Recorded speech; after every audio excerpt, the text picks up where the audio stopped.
a global phenomenon of climate transformation characterized by the changes in the usual climate of our planet regarding the temperature, precipitation, and the wind that are especially caused by human activities. As a result of the unbalancing the weather of Earth, the sustainability of the planet's ecosystem is under threat, as well as the future of humankind and the stability of the global economy. According to Field et al. 2014, the components of the energy system are also affected by the climate change itself, via long-term changes in climate parameters, variability, and extreme weather events. Climate change impacts are expected throughout the energy system.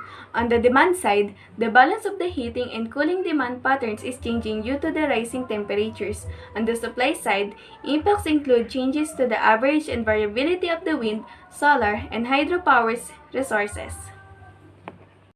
The availability of crops and bioenergy feedstock costs and availability of fossil fuels due to melting sea ice and permafrost. The efficiency of PV panels, thermoelectric power plants, and transmission lines due to rising temperatures. Technology downtime due to changes in the frequency and intensity of extreme weather events based on Aviger and Vergara 2011. These physical effects have implications for the reliability, cost, and local environment impacts of energy supply. Furthermore, some impacts may result in an increased use of fossil fuels or reinforced infrastructure, thereby increased greenhouse gas emissions. For example, reduction in the efficiency of power stations, reduction in the renewable energy resources, or increased risk of storms damage to coastal infrastructure based on Clark et al. 2014. The Table 1 shows the summarizes the impacts described in the review studies. Elements of the energy system are affected by changes to average climate conditions, the variability of conditions, and the frequency and intensity of extreme weather events. Impacts studies on wind and hydropower resources dominate the literature, followed by bioenergy resources and the performance of the thermoelectric power plants. Impacts of gradual changes to climate parameters such as temperature and precipitation have been studied more than changes to extreme weather events, as existing tools have limited ability to capture extreme events. Hydropower. Global studies differ in their projections of impacts on hydropower generation due to rising temperatures and changing precipitation patterns based on Hamdudu and Cunningham 2012 and Turner et al. 2017. Project that climate change will have little effect on total global resource potential even in high emission scenarios.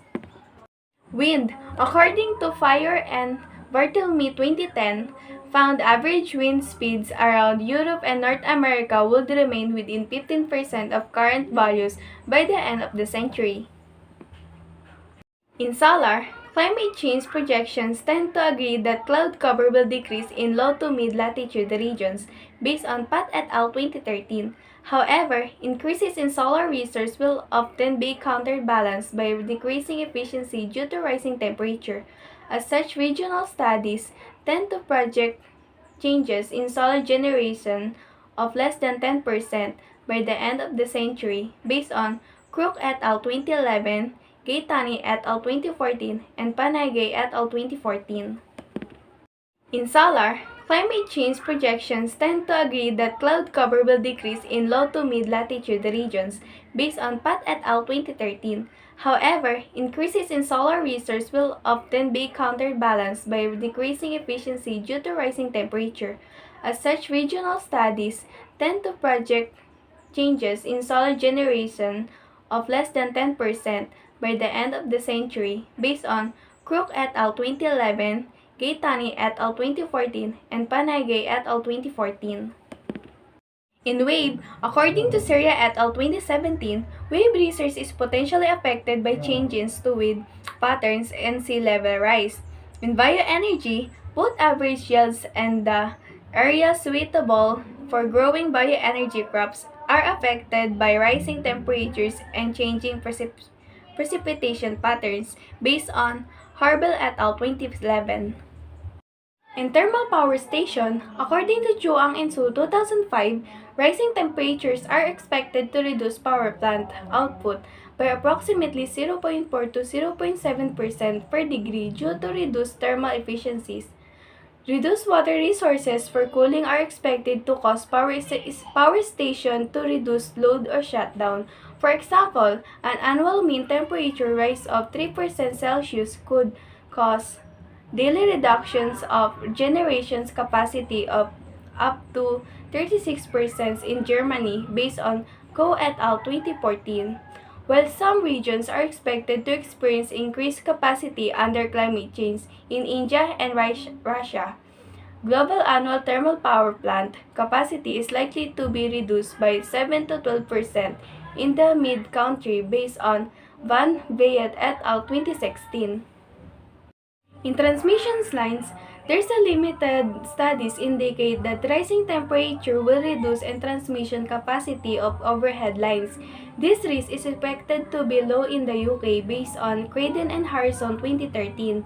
Increasingly frequent storms are projected to present most low risk to power lines in the UK based on McCall and et al. 2012, but may increase reliability indicates by up to 30% in parts of Russia based on Chusov et al. 2017.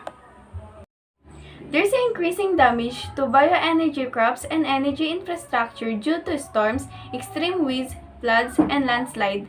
Very few studies were found to qualify this one for bioenergy 3-4 infrastructure. There's no quantitative studies were found on changing maintenance requirements for solar technologies or the availability and cost of fossil fuel resources extraction as sea ice and permafrost melt. To summarize, climate change may also affect our energy resources. Major transformation of the global energy system is required for climate change mitigation. However, energy demand patterns and supply system are themselves subject to climate change impacts. These impacts will variously help and hinders mitigation and adaptation efforts, so it is vital they are well understood and incorporated into models used to study energy system decarbonization pathways. Time is running out. I believe that there is still a hope for our planet Earth. Maybe it is not the end of the world. We still have time to change our way of living. We should love our environment and taking care of it because if we don't do that, maybe this will be really the end. Let's help and care our planet Earth because no one can provide our daily needs. Only this planet can. Plant more trees and save energy resources to take care of our planet.